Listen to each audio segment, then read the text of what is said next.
Exercise में shall be and will be का प्रयोग होगा। इस चैप्टर का नाम है use of shall be and will B.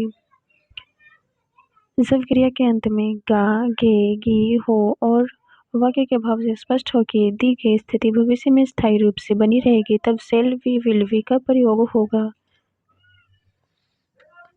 सामान्यतया आई वी के साथ सेल बी तथा अन्य सभी सब्जेक्ट के साथ विल बी का प्रयोग किया जाता है। तो इसका स्ट्रक्चर जब बनाएंगे तो ये इस प्रकार से होगा। सब्जेक्ट प्लस सेल बी या will be plus A N plus object. इस स्ट्रक्चर पर इस सारे सेंटेंसेस को, वाक्य को बनाना है। तो चलिए बनाते हैं। सबसे पहला वाक्य है मैं तैयार रहूँगा। सब्जेक्ट में, इसके बाद सेल बी या विल बी, तो आई के साथ सेल बी, उसके बाद ए या एन प्लस ऑब्जेक्ट। तो यहाँ पे एन का प्रयोग नहीं होगा, यहाँ पे होगा ऑब्जेक्ट। तो ऑब्जेक्ट है तैयार है, तो तैयार का हो जाएगा ready. I shall be ready. उसके बाद है दूसरा वाक्य मैं अनुपस्थित रहूँगा। सेम तरीके से ये भी बनेगा आई शैल बी, अनुपस्थित का एब्सेंट, आई शैल बी एब्सेंट। उपस्थित रहूँगा, सॉरी यहाँ पे प्रेजेंट हो जाएगा। आई शैल बी प्रेजेंट, मैं धनी बनूंगा। I shall be rich, I shall be rich, मैं एक किसान बनूंगा। I shall be a farmer, I shall be a farmer, मैं एक डॉक्टर बनूंगा।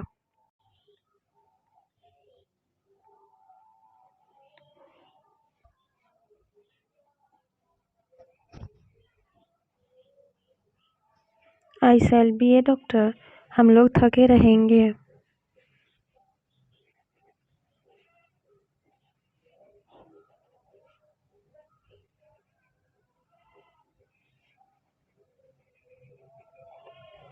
वी शैल बी टायर्ड, हम लोग व्यस्त रहेंगे।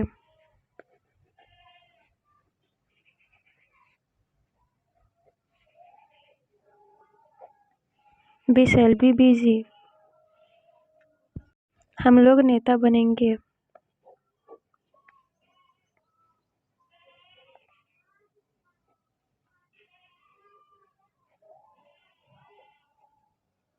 वी शैल बी लीडर्स, हम लोग अभियंता बनेंगे।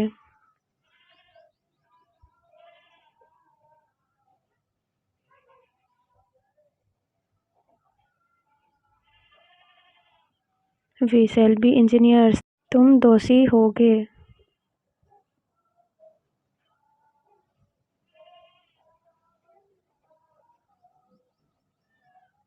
यू विल बी गिल्टी, आप भूखे रहेंगे।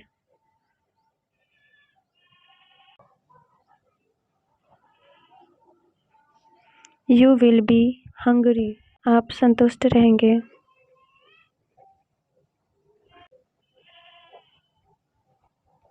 यू विल बी सेटिस्फाइड, आप एक शिक्षक बनेंगे।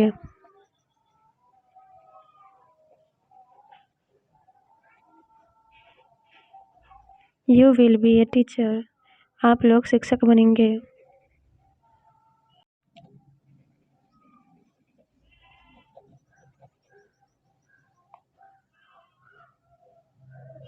You will be teachers, Sita दुखी रहेगी।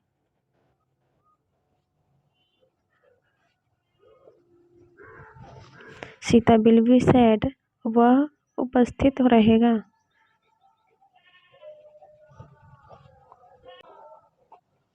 ही विल बी प्रेजेंट, वह नर्स बनेगी।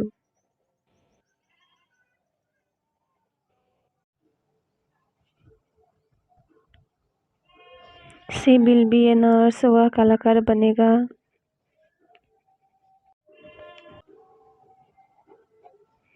ही विल बी एन आर्टिस्ट, वे लोग बीमार रहेंगे।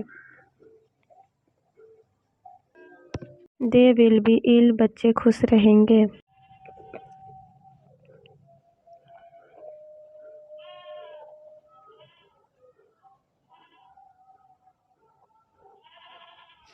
The children will be happy, वे लोग तैयार रहेंगे। दे विल बी रेडी, वे लोग किसान बनेंगे।